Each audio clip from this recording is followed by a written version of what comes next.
C'est avec plaisir aujourd'hui que nous avons découvert la Maison de la Nature à Cambrai. Alors c'est à votre tour de la découvrir avec ces quelques images. Il y aura également les discours. Bien sûr, la Maison de la Nature au 1852 avenue du Cateau à Cambrai. Cette Maison de la Nature vous attend, nombreux et nombreux bien sûr, pour la visiter et également participer aux nombreuses animations, et ce gratuitement tout l'été. Je vous la laisse dans un premier temps découvrir en images avant de retrouver en premier Marianne Delevallée, maire de Cambrai, donc pour le premier discours qui sera suivi par Jeannie Berthelot, conseillère municipale déléguée à la Maison de la Nature, et pour finir les discours avec Nicolas Sigler, vice-président au conseil départemental du Nord et président de la communauté d'agglomération de Cambrai. Bon visionnage et merci de votre fidélité à New Galaxy TV.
Un grand plaisir aujourd'hui de vous accueillir si nombreux à l'inauguration de la Maison de la Nature. Je commencerai mon propos par un peu de genèse. Ce projet était l'un des 3 grands projets de notre programme en 2020. Nous notions alors que nous souhaitions par ce projet renforcer notre relation avec la nature et augmenter notre motivation à agir pour l'environnement. Ce grand projet s'inscrivait dans notre politique d'action pour l'environnement, avec notamment le zéro déchet, le développement des pistes cyclables et en accord avec la communauté d'agglomération, la maison de la mobilité, le transport repensé, les économies d'énergie. Cette inauguration aujourd'hui se fait bien évidemment à la mémoire de François-Xavier Villain et de son action, comme nous l'avons déjà fait pour les travaux SNCF, pour les vestiaires de Liberté, et comme nous le ferons prochainement pour la place Robert-Leroy. Nous sommes en effet à la phase de notre mandat qui naturellement, de l'inauguration de programmes importants, qui naturellement ont pris un certain temps, pour le temps des études, pour le temps de l'optimisation des travaux, et sans oublier les 2 premières années de Covid qui ont ralenti notre rythme d'investissement. C'est donc bien évidemment, vous l'imaginez, et beaucoup sont comme moi, à François-Xavier Villain que nous pensons aujourd'hui en inaugurant ce magnifique projet. C'est donc au bout de la coulée verte que nous avions choisi de concrétiser ce projet, coulée verte, sentier de flânerie planté et qui prend naissance au cœur de la ville, rue de Caudry. Ce nouvel espace, situé dans une partie de la cuisine centrale de Cambrai, à l'emplacement de l'ancienne cantine scolaire, n'était plus utilisé depuis plus de 10 ans. Cet emplacement se veut ouvert sur la nature, avec son entrée accueillante côté promenade, son préau pédagogique, son esplanade faisant le lien entre l'espace extérieur et le bâtiment. La rénovation des anciens bâtiments était déjà en soi un acte volontaire pour l'environnement. La structure interne est en charpente au saturbois, les isolants sont en grande partie biosourcés, c'est-à-dire avec la réutilisation d'un certain nombre de produits recyclés. La finition des espaces intérieurs étant essentiellement en panneaux de bois, vous l'avez vu puisque vous avez déjà découvert. La couverture neuve en tuiles de bois, c'était une première réalisation pour la ville de Cambrai. Et le bardage extérieur en lame verticale de Mélèze. Comme vous avez pu déjà le découvrir, donc la Maison de la Nature se veut être un lieu polyvalent avec divers espaces modulables que vous avez pu voir, une zone d'accueil avec toutes les informations, une zone de détente où il y aura tisanerie, musique, ludothèque, bibliothèque. On a déjà vu les enfants qui s'installaient dans cette zone de détente. Un espace projection et conférence et une salle d'exposition où vous avez pu apprécier cette première exposition, et il y en aura d'autres, pour laquelle on peut vraiment féliciter, je crois que ça a été l'ébahissement pour tout le monde, cette exposition Vers et Merveilles qui est vraiment magnifique et qu'on aura le temps de redétailler, vous pourrez retourner la voir plus en détail. Et une salle d'animation atelier que vous avez vue au départ.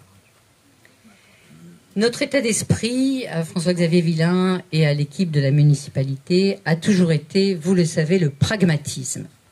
La Maison de la Nature renverra à une notion d'exemplarité. Cependant, le but n'est pas d'avoir une posture dogmatique, ni d'avoir un discours moralisateur ou culpabilisant. Notre rôle, avec cet équipement, sera de promouvoir toutes les solutions possibles et de les illustrer par des exemples concrets. Je laisserai Jeannie Berthelot, conseillère municipale en charge de l'environnement, développer le sens, l'intérêt, la vision pédagogique et le fonctionnement de ce nouvel équipement qu'elle met en place avec Béatrice Deprez, qui sera la responsable de cet équipement. Pour conclure mon propos, je voudrais remercier tous les acteurs qui ont permis que ce projet voie le jour. Alors, en premier lieu, merci à nos financeurs. Ce projet, d'un coût total de 1 285 000 €, a été possible grâce aux participations de l'État dans le cadre de la dotation de soutien à l'investissement local, DSIL, pour 204 031 €, et au département au titre des projets territoriaux structurants pour 250 000 €. Merci, monsieur le vice-président. Merci en second lieu à toutes les entreprises et cabinets qui ont réalisé cet équipement, projet novateur, qui a nécessité 18 mois de travaux. Et après un certain nombre d'adaptations par rapport, vous le savez, nos objectifs budgétaires restent une priorité et nous avons dû réduire quelque peu, au fur et à mesure, un certain nombre d'éléments de ce projet.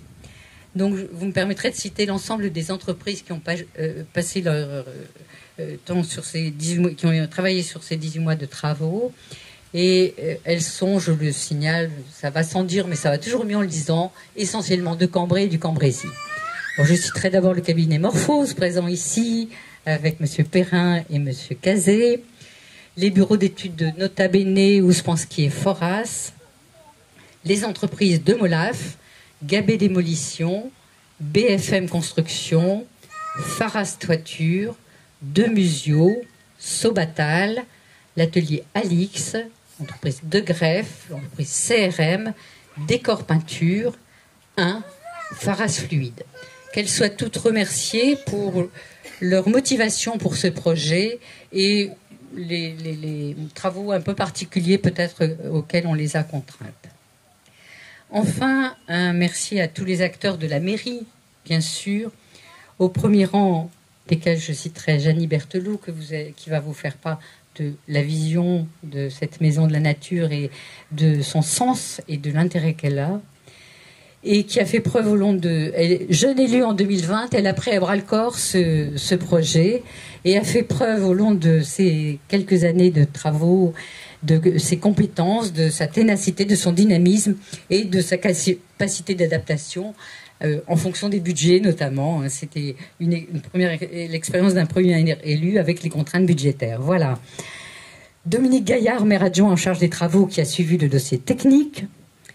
Les services techniques, au premier rang desquels Laurent Blas, et aussi Christophe Poulard, les services espaces verts et l'ensemble des services techniques, et plus particulièrement sur la fin. On sait bien que la fin des travaux est toujours un challenge important, rester dans les délais. Quand on a fixé une date d'inauguration, c'est pas forcément facile pour tout le monde.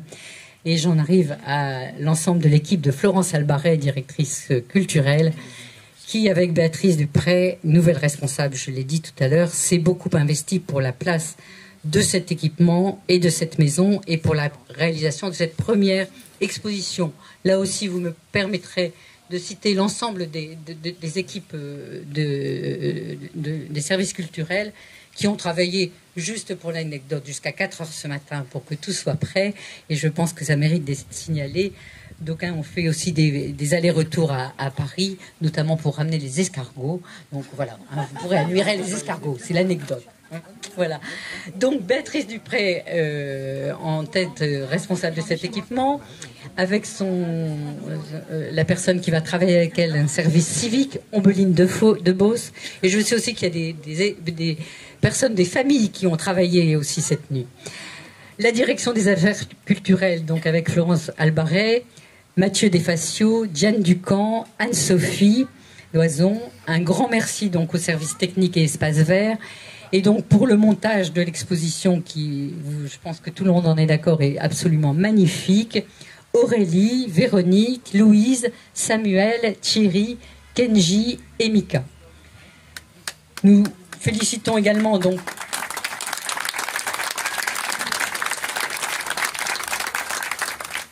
tous les artistes et intervenants qui vont agir ce week-end pour l'animation, réaliser l'animation. Vous savez que tout le week-end va être animé. Et les nombreuses associations et structures socio-culturelles qui ont aidé et continueront à accompagner cet équipement, Bio-Cambrésis, Air Génération, le Centre Mosaïque, le Rucher École, Cambrésis Nature. Et également les jeunes de l'Épide qui sont toujours présents dans les différentes manifestations de la ville. Que chacun et chacune soit remercié à la hauteur de son action pour cet équipement et cette motivation pour un nouvel équipement de la ville. Merci. Je souligne, on vient de parler des ateliers et des animations. Je souligne que nous avons décidé au niveau de la municipalité que la Maison de la Nature accueillera pendant tout l'été gratuitement tous les publics. On mettra quelques tarifs en place à partir du mois de septembre.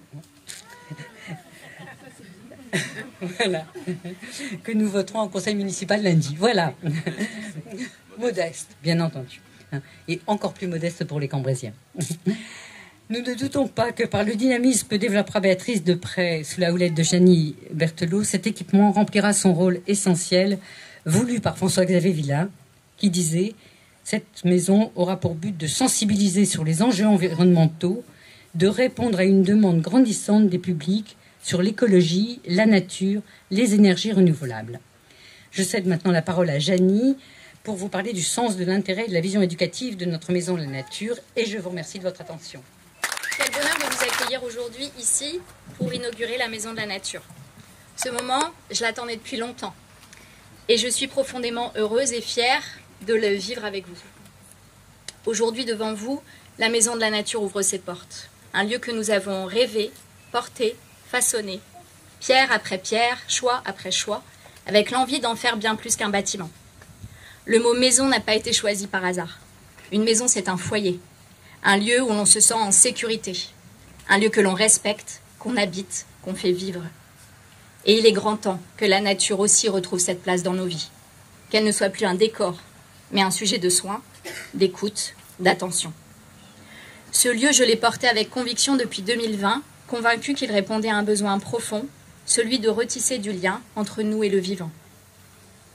Quand j'ai accepté cette mission, c'était avec une idée forte en tête, ne pas simplement rénover un bâtiment, mais lui donner une âme, un sens, une vocation. Je veux ici remercier de tout cœur Florence et Béatrice des services culturels.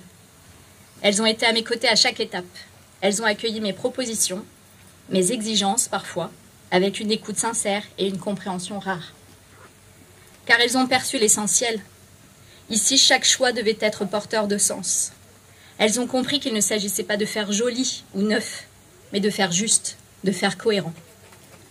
Aujourd'hui, ce lieu est là, magnifiquement rénové, avec des matériaux choisis pour leur impact, leur durabilité, leur cohérence avec nos valeurs. Rien n'a été laissé au hasard. Chaque choix, matériaux, mobilier, couleurs, a été discuté, réfléchi, adapté. Pas un choix parfait, mais un choix conscient. Et comme j'aime à le dire, la nature se moque de la perfection, mais la conscience, elle, élève. Même le cocktail déjeunatoire a été pensé dans cet esprit, préparé par le personnel de notre cuisine centrale voisine avec Cédric, que je remercie chaleureusement. Ce cocktail respecte les valeurs qui nous animent. Fait maison, produits locaux et de saison, avec notamment des jus de fruits d'épinois, la bière et la tome de Cambrai, les bêtises de Cambrai évidemment, et puis des bulles de Bévillé, la ferme aquaponique du Cambrésis. Une vraie cohérence du début à la fin. La Maison de la Nature est désormais un outil de médiation, d'éveil et de partage, un espace de découverte, de débat, d'apprentissage. Ce lieu n'est pas figé, il est vivant, en mouvement, ouvert à toutes les curiosités. Il accueillera des enfants, des familles, des scolaires, des associations, tous ceux qui veulent comprendre, ressentir, expérimenter. À l'ère du numérique et du toujours plus vite, cette maison invite à une nouvelle qualité de présence, une reconnexion vraie, sensorielle à tout ce qui nous entoure. Et c'est tout le sens de l'exposition inaugurale Vers et Merveilles qui vous propose aujourd'hui un voyage au cœur des sens, de la beauté et de la simplicité. Cette journée est une fête, une célébration de la nature, du collectif et de l'engagement sincère qui a façonné ce lieu. Et au-delà de cette inauguration, tout au long du week-end, un programme riche d'activités vous attend. Ateliers, spectacles, moments de partage, de quoi explorer la Maison de la Nature sous toutes ses facettes. Enfin, je voudrais adresser une pensée émue à celui qui m'avait confié ce projet, le maire de Cambrai, M. François-Xavier Villain, aujourd'hui disparu. Je crois qu'il aurait été fier de voir cette maison prendre vie. Et je suis heureuse d'avoir tenu jusqu'au bout le cap qu'il m'avait confié. Je termine en remerciant bien sûr les services municipaux, les financeurs, les partenaires associatifs, le cabinet Morphose, les artisans et techniciens et tous ceux et toutes celles qui ont contribué de près ou de loin à cette belle aventure. Merci aussi aux habitants qui ont cru à ce projet, qui l'ont soutenu et qui, je l'espère, s'en empareront avec enthousiasme. Je vous souhaite à toutes et à tous une belle découverte et je vous invite à faire de cette maison la vôtre. Merci. Madame la conseillère régionale, Madame la conseillère départementale, Mesdames, Messieurs les adjoints, Mesdames, Messieurs les conseillers municipaux, chère Jeannie Barthelot, Madame la conseillère municipale déléguée en charge de l'environnement, Monsieur l'architecte, Mesdames, Messieurs les représentants des entreprises, Mesdames, Messieurs les personnels de la ville de Cambrai, largement représentés, Mesdames, Messieurs, chers amis, chères Cambraisiennes, chers Cambraisiens. Je disais à Jeannie, ça va être difficile de passer après elle. Parce que on a évidemment une plus grande facilité à parler des choses qu'on a vécues avec passion. Et si je dois dire que, ce que Marianne a indiqué également, que tu as fait preuve de passion, tu as fait preuve également de patience. Et que les deux peuvent aller de pair. La Maison de la Nature à Cambrai, c'est absolument pas une fin en soi. Parce qu'en réalité, dans cette ville, et autour de cette ville, la nature est partout. Partout dans les décisions que cette majorité prend depuis des dizaines d'années. On a un jardin aux fleurs, un jardin public de plusieurs dizaines d'hectares, 23 hectares en plein cœur de ville. Si ça, c'est pas la nature en ville, je ne sais pas ce que c'est, Madame le maire. Si ça, c'est pas un gage que cette ville est évidemment viscéralement attachée à la place de la nature dans la vie de chacun, on peut ensuite le décliner à foison et à raison. Trois fleurs. Voilà. Une ville, 3 fleurs. Mais une ville, 3 fleurs, on n'est pas obligé d'être une ville, 3 fleurs. On peut être une ville sans fleurs. Mais à Cambrai, on est une ville, 3 fleurs, d'année en année, parce que sous l'autorité des... Comment ? Ce serait plus simple. Oui, vu le cahier des charges qui vous est imposé d'année en année, ce serait indéniablement plus simple. Sous l'autorité des élus, c'est ce que j'allais indiquer, et puis, là encore, des services de la ville. Oui, la nature est une préoccupation politique. Oui, on peut entendre dire que ça ne va jamais assez vite. Oui, on peut entendre dire qu'on peut toujours faire mieux. Mais quand même, si cette maison brûle, à Cambrai, on ne regarde pas ailleurs. Si cette maison brûle, à Cambrai, on travaille, on prend notre part. Et quand je dis à Cambrai, je veux parler par exemple de la première centrale photovoltaïque au nord de Paris, la plus grande, jusqu'à il y a encore quelques années, qui doit être deuxième maintenant, sur l'aérodrome de Cambrai-Nierny. Je veux parler du projet qui est en cours, de création d'une extension de la partie solaire sur notre territoire, plus ou moins 2 fois 10 hectares sur le territoire de la communauté d'Aglo. Je veux parler du schéma de mobilité douce, bien sûr, qui avance comme il peut avancer, mais il avance, il se traduit à la fois au département du Nord, dans les grands axes que le schéma départemental de mobilité douce décline, et puis dans nos villes et dans notre territoire, par exemple des travaux qui démarreront entre Cambrai et Rumilly dans peu de temps.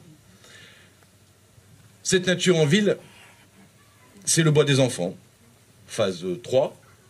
Cette nature en ville, c'est la coulée verte que chacun peut pratiquer agréablement, qui traverse évidemment notre ville et surtout Martin-Martin. Et puis cette nature en ville, c'est demain l'après-coulée verte, la reconversion de la ligne de chemin de fer entre Cambrai et Peuilly, qui continuera la coulée verte portée par la communauté d'Aglo lorsqu'elle aura des discussions, comment dirais-je, constructives avec SNCF, Réseau de France, qui est propriétaire de cette ligne de chemin de fer qui allait jusqu'à la sucrerie des Peuilly et qui se terminait à notre sucrerie à Écodœuvre. C'est une reconversion de ligne de chemin de fer. Évidemment, dans toutes ces décisions, j'en ai oublié sûrement, même si Janie a parlé, elle a eu raison de le faire, de la volonté de circuit court dans la restauration scolaire. On peut sauter sur sa chaise en disant qu'on va faire du circuit court. Si derrière, on n'a pas des agriculteurs autour et des élus et des techniciens qui pilotent ces politiques, eh bien, on saute sur sa chaise comme un cabri et il ne se passe rien. Je pourrais parler très longtemps des choses qui, à l'échelle de notre ville et de notre agglomération, se font. Simplement vous dire, plutôt en terminer, que le département, au-delà du partenariat financier qui est le nôtre, traduit depuis plusieurs années ce que nous appelons notre politique Nord durable. Nord durable, c'est dans chaque commune de ce territoire favoriser la baisse de consommation énergétique des bâtiments publics, des écoles, des mairies. C'est financer la reconversion de bâtiments en bâtiments qui seront, alors HQE peut-être, pas forcément parce que c'est quand même très très onéreux aujourd'hui avec cette réglementation thermique, mais au moins BBC, ou qui tendent vers l'énergie passive.